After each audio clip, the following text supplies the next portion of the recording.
করছো তুমি? এরকম চিল্লাপাল্লা করছো কেন? চিল্লাপাল্লা করছি কেন তুমি বুঝতে পারছো না? আমি আর নিতে পারছি না। আরে বাবা, নিতে পারছো না তো চিল্লাপাল্লা করছো কেন? ফার্স্ট টাইম একটু একটু হয়, আবার চেষ্টা করো, হবে। আমি নিতে পারছি না, তুমি কেন বুঝছো না? আরে শুধু দাঁড়াও, এত রাগ করলে হবে? আমাকেও তো নিয়ে যাও। ভাবি, ভাবি তুমি এখানে? হ্যাঁ আমি এখানে, আসো বসো, কি বলবে বলো। ভাবি, কথাটা যে তোমাকে কিভাবে বলি আসলে বুঝে পাচ্ছি না। তোমার সাথে আমার কিছু জরুরি কথা আছে ভাবি। আরে বলো না কি বলবে, আর না বললে আমি বুঝবো কিভাবে?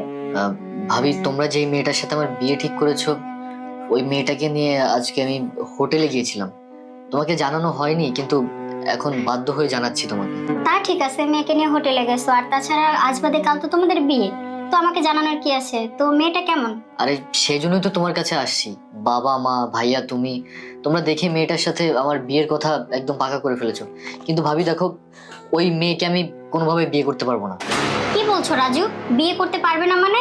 তুমি জানো কাঠ চাপানো হয়ে গেছে আর দাওয়াতও করা হয়ে গেছে, আর বিয়ে করবে না কেন? কি হয়েছে বলো আমাকে। আরে রাখো তো তোমার কাঠ ছাপানো, তুমি আছো তোমার কাঠ ছাপানো আর দাওয়াত নিয়ে। যার সাথে আমি সারা জীবন সংসার করবো, সে যদি ভালো না হয় তো আমি কিভাবে বিয়ে করবো তাকে? আমার দ্বারা এই বিয়ে সম্ভব না। আরে রাজু, আমি মেয়েটা দেখছি, আর তুমি কেন বিয়ে করবে না? আমি তো তোমার ভাবি, আমাকে একটু বলো তো কি সমস্যা। তুমি যদি তোমার সমস্যার কথাটা না বলো আমি কিভাবে সমাধান করবো? আর তাছাড়া তুমি যেহেতু আমার কাছে সবকিছু শেয়ার করো, এই বিষয়টাও ভালো মতো শেয়ার করো। শেয়ার করতে বলছো? আচ্ছা শোনো তাহলে, আমি মেয়েটাকে নিয়ে হোটেলে গেছি, বাসার কাউকে জানাইনি। মেয়েটাকে নিয়ে হোটেলে যাওয়ার পর ভাবি আমরা তো 2 দিন পরে বিয়ে করবো, তাই না? ওই সুবাদিতে নিয়ে গেছি, কিন্তু ও কোনো মতে আমাকে দিচ্ছেই না। আমি তোমাকে কিভাবে যে বলি ভাবি, যতবার আমি ওই মেয়ের কাছে যাচ্ছি ততবার শুধু আমাকে ধাক্কা মেরে ফেলে দিচ্ছে। আমি ওকে বললাম যে দেখো প্রথম প্রথম এরকম হয়, কিন্তু আমাকে দিচ্ছেই না। আমি কথাগুলো যে তোমাকে বলতেছি নিজের কাছে আমার লজ্জা লাগতেছে। ভাবি ওই মেয়েকে আমি কোনো মতে বিয়ে করতেই পারবো না। কোনো যদি সমস্যা না থাকে মেয়ে এরকম করবে কেন? আরে বোকা দেবর আমার, বিয়ের আগে তুমি জোরাজুরি করছো মেয়েকে তোমাকে দিবে, আর তাছাড়া মেয়েটা হয়তো ভার্জিন, এই জন্য তোমাকে দিচ্ছে না। বোকা দেবর, তুমি এত রাগ করো না, বিয়েটা হতে দাও, তাহলে দেখবে সব ঠিক হয়ে যাবে। ভাবি ওই মেয়ে পরে ঠিক হবে কি হবে না এটা নিয়ে আমি কোনো কিছু শুনতে চাই না তোমার কাছে। কিন্তু দেখো, বিয়ের পর যদি এরকম কোনো ঝামেলা হয় আমি কিন্তু তোমাদেরকে ধরবো, কারণ মেয়ে দেখার সময় আমি যাইনি। তোমরা দেখে শুনো ওই মেয়ের সাথে আমার বিয়ে ঠিক করেছো। দেখো বিয়ের আগে সব মেয়েরাই এরকম করে, আর আমিও বিয়ের আগে তোমার ভাইয়ের সাথে এরকম করেছি। আচ্ছা মাথা ঠান্ডা করো, মাথা গরম করলে কি হবে? আমি খাবার টেবিলে নাস্তা দিচ্ছি, তুমি আসো, আর বাড়িতে অনেক কাজ।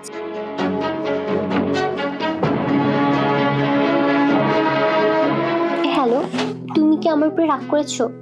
আমি জানি তুমি আমার উপরে রাগ করেছো, আর বিশ্বাস করো আমি ওই দিন এমনটা করতে চাইনি। আর দেখো সামনে তো আমাদের বিয়ে, আর বিয়ের পর তো শুধু তুমি আর আমি।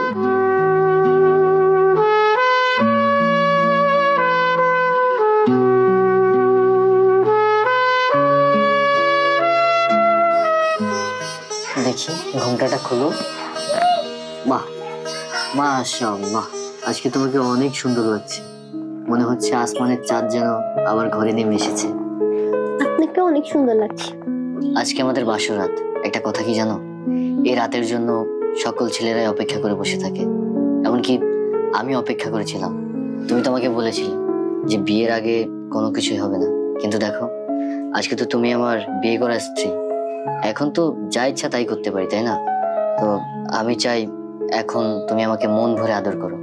তো এই বাসরাতে বসে না থেকে চলো না, আমাকে একটু আদর করো। চলো তাহলে আজকে তুমি আমাকে মন ভরে আদর করো। আরে কি বলছো তুমি? আজকে আমাদের বাসরাত, আজকে বলছো পারবে না মানে? এতদিন যা বাহানা করেছো, তো আজকে কোনো বাহানা আমি শুনবো না। আজকে আমার লাগবেই লাগবে। আরে ছাড়ো না, আমি সেই তোমাকে কখন থেকে বলছি আমি পারছি না, তারপর তুমি জোর করছো। তুমি না নরপশুর মতো হয়ে যাচ্ছ দিন দিন। নরপশু মানে? কি বলছো তুমি এসব?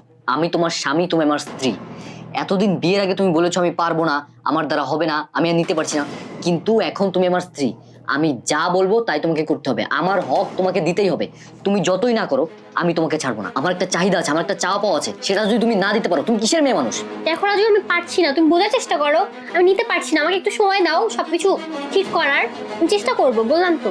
বিয়ে করছো কেন তুমি আমাকে? হ্যাঁ, আমার জীবনটা একদম শেষ করে দিচ্ছ। আমি ভাবিকে বারবার করে বলেছি যে এই মেয়েকে আমি বিয়ে করবো না, এই মেয়েকে আমি বিয়ে করবো না, তারপর তোমার সাথে বিয়ে দিয়েছে। এখন আমার জীবনটা একদম পুরো ছাই হয়ে গেল। দেখো রাজু, আমি বুঝতে পারছি তোমার অনেক কষ্ট হচ্ছে, কিন্তু আমি কি করবো বলো? আমার না অনেক কষ্ট হচ্ছে, আমি না নিতে পারছি না। আমাকে একটু সময় দাও, আমি সব ঠিক করে দিবো। দেখো আমি তোমাকে আর কোনো সময় তোমায় দিতে পারবো না। আজকে আমার বাসরাত, আমার কন্ট্রোল হচ্ছে না, আমার লাগবেই লাগবে, যেভাবেই হোক আমাকে দিতেই হবে। ছাড়ো।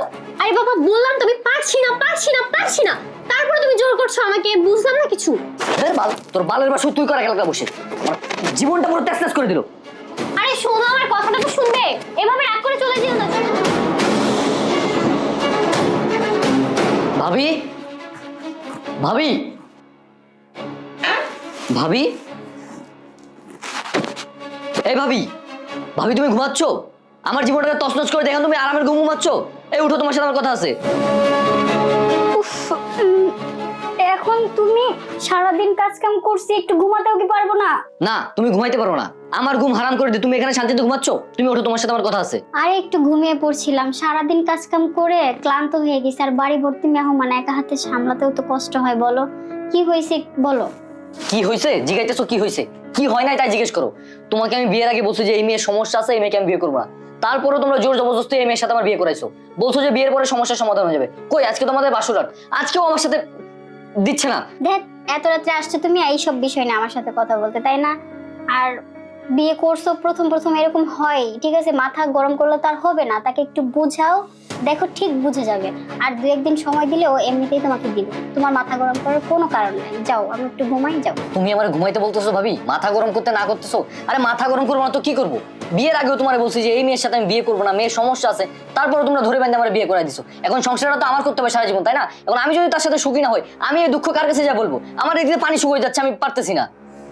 আরে বোকা শোনো, আজকে তো তোমাদের প্রথম বাসর রাত, তুমি ওকে বোঝাও, ও ঠিক দিবে। আর ওর সাথে ভালো করে কথা বলো, মিষ্টি করে বোঝাও, তাহলে দেখবো ও তোমাকে এমনিতেই দিবে। এই সাধারণ বিষয় নিয়ে তুমি আসছো আমার কাছে, তাই না? আচ্ছা ঠিক আছে তুমি যাও, আমি সারাদিন কাজ কাম করছি, আমি খুব ক্লান্ত, প্লিজ তুমি যাও, আমি একটু ঘুমাবো। হ্যাঁ যাচ্ছি আমি কি এখানে থাকার জন্য আসছি নাকি? পাগল ছাগল একটা আমার মাথার ঘাড়ের উপর বসাই দিছো, এখন এটা সারা জীবন আমারই পালতে হবে। বলছি যে আমি বিয়ে করবো না এই মেয়েকে, তারপরে ধরে বেঁধে আমার বিয়ে করাইছো। আমি এই মেয়ের সাথে সংসার করবো না, দেখে হবি এই মেয়ের আমি ডিভোর্স দিয়েই ছাড়বো। ওরা ভালো করে বুঝাইও। আরে রাজু, বাড়ি ভর্তি মেহমান, এভাবে চেঁচামেচি করো না। উফ আল্লাহ, কি একটা পাগল দেবর আমার। উফ আল্লাহ, তুমি ওরে একটু বুদ্ধি দাও।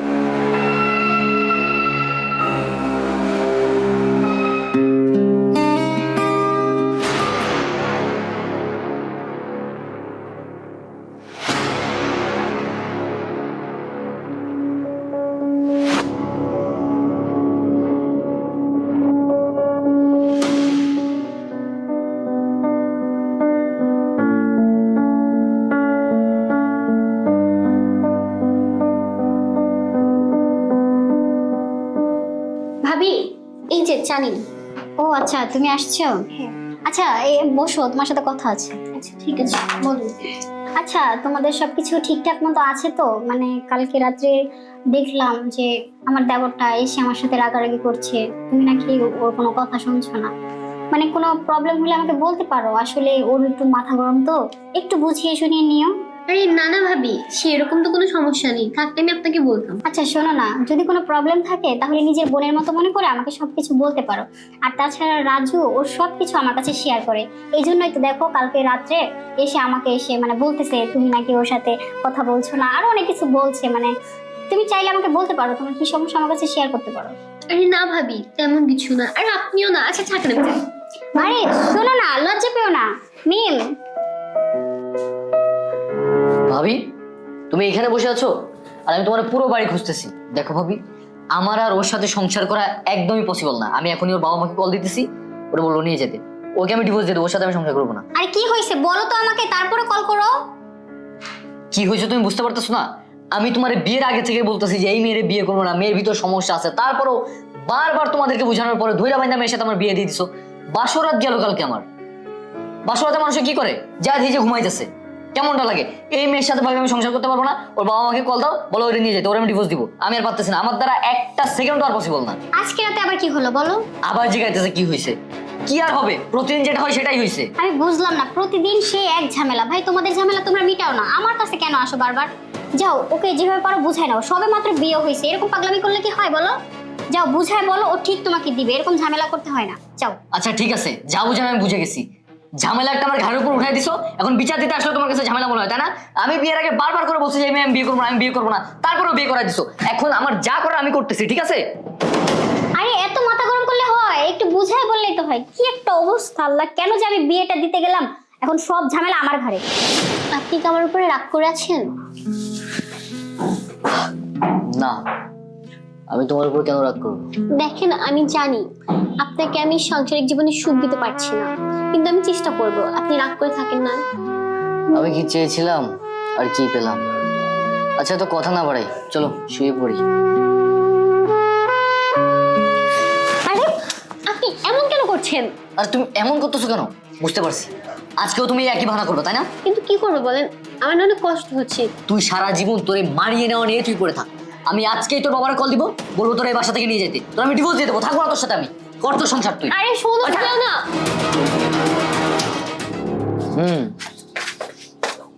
আর শান্তি ভাই, জীবনটারে একদম। আচ্ছা দাঁড়া তো, আমি তোর পরে ফোন দিতেছি। কে আসলো আবার এই সময়?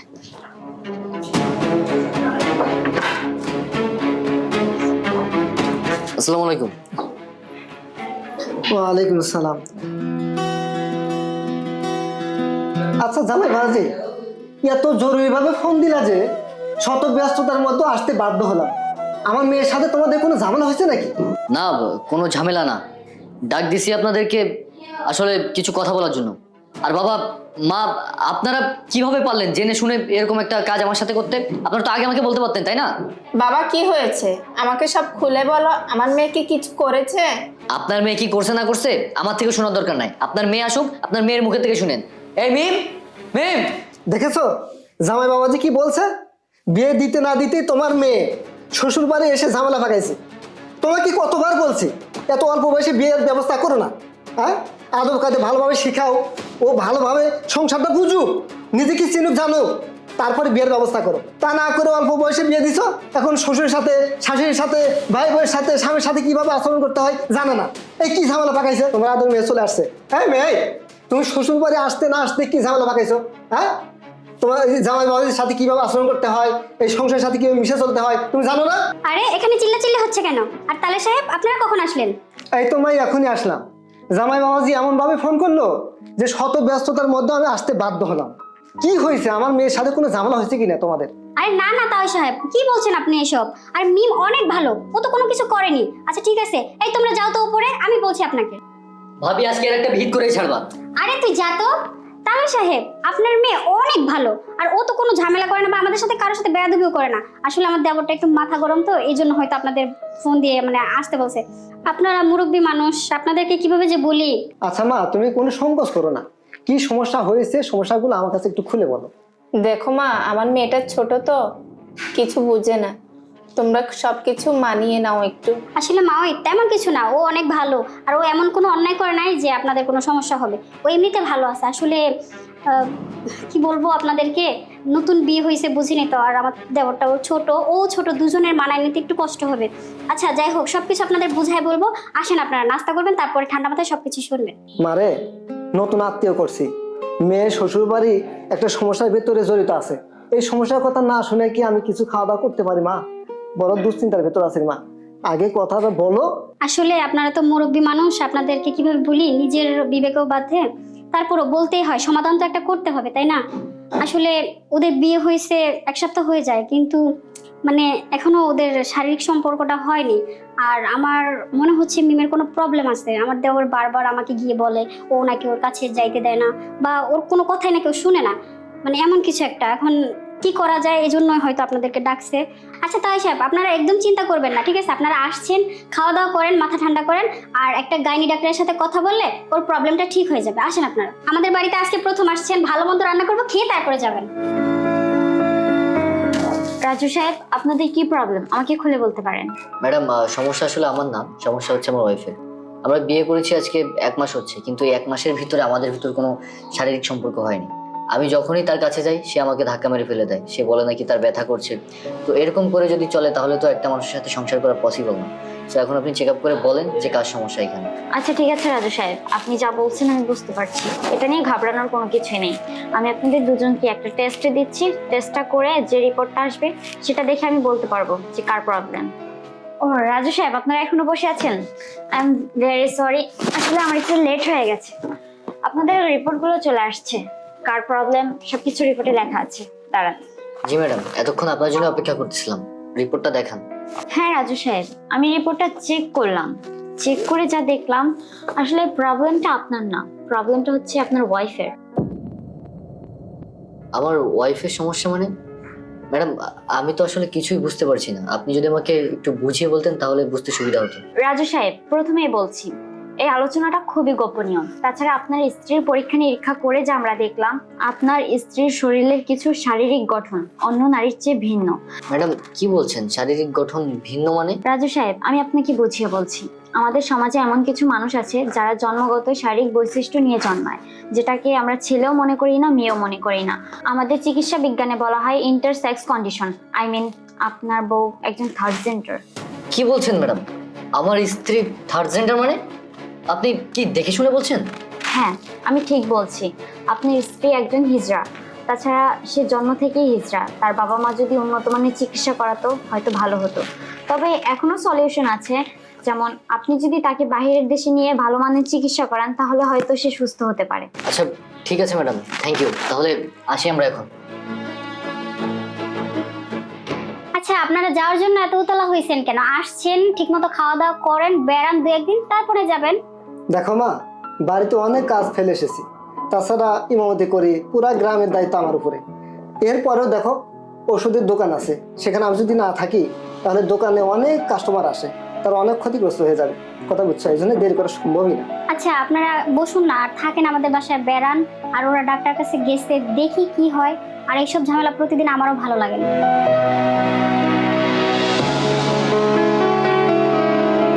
মা তোরা চলে আসছিস? ডাক্তার কি বলেছে? হ্যাঁ বাবা, গিয়েছিলাম ডাক্তারের কাছে। আর ডাক্তাররা বলেছে আপনার মেয়ে একজন থার্ড জেন্ডার মানে হিজড়া। তো বাবা, আপনারা জেনে শুনে এরকম একটা বোঝা আমার ঘাড়ে কেন চাপিয়ে দিয়েছেন আমি আসলে বুঝতে পারছি না। চাইলে আপনি রিপোর্ট দেখতে পারেন। ডাক্তারের রিপোর্টটা দেখে আপনাদের মেয়েকে কি করে আপনারাই ভালো বুঝেন। মিমের মা, আমি একটা বিষয় বুঝতে পারছি না। মিম যখন ছোট তখন থেকে আমি বিদেশে থাকি। আমার অবর্তমানে সন্তানের কি সমস্যা হয় না হয় সেগুলো দেখার দায়িত্ব তো তোমার, নাকি? তুমি তার শারীরিক বিষয়, মানসিক বিষয় সবকিছু জেনে আমাকে বিষয়টা বলতে পারতা। মিমের বাবা, আজকে তোমার থেকে আমি কিছুই লুকাবো না। মিম যখন ছোট ছিল আমি সবই জানি, এবং কি বড় হওয়া পর্যন্ত। আসলে আমাদের সমাজের কিছু মানুষ আছে, এসব শ্রেণীর যারা তাদেরকে এই সমাজে থাকতে দেয় না, ভালো চোখে দেখে না। তাই এগুলো আমি গোপন রেখেছিলাম। তুমি আমাকে মাফ করে দাও মিমের বাবা। আসলে আমি ভয়ে বলিনি তোমাকে। দেখেন বাবা, আপনার যদি ছোটবেলা থেকে আপনাদের মেয়েকে ট্রিটমেন্ট করাতেন তাহলে সে অবশ্যই সুস্থ হয়ে যেত। কিন্তু এখন বিষয়টা এতটা জটিল হয়েছে যে চিকিৎসা করে কোনো লাভ নেই। মিমের মা, যে সমাজের ভয়ে, সম্মানের ভয়ে তুমি এই মূল্যবান কথা, সাংঘাতিক একটা কথা তুমি গোপন রাখছো। আজকে কি একটা পরিস্থিতি, আজকে ওই সমাজের লোক কি এই পরিস্থিতি ঠেকাতে আসতেছে? জামাই বাবাজি, তোমার কোনো দোষ নেই, সব দোষ আমার পরিবারের। সে যদি এই রহস্যের কথা আমাকে আগে বলতো তাহলে এই সমস্যা থাকতো না।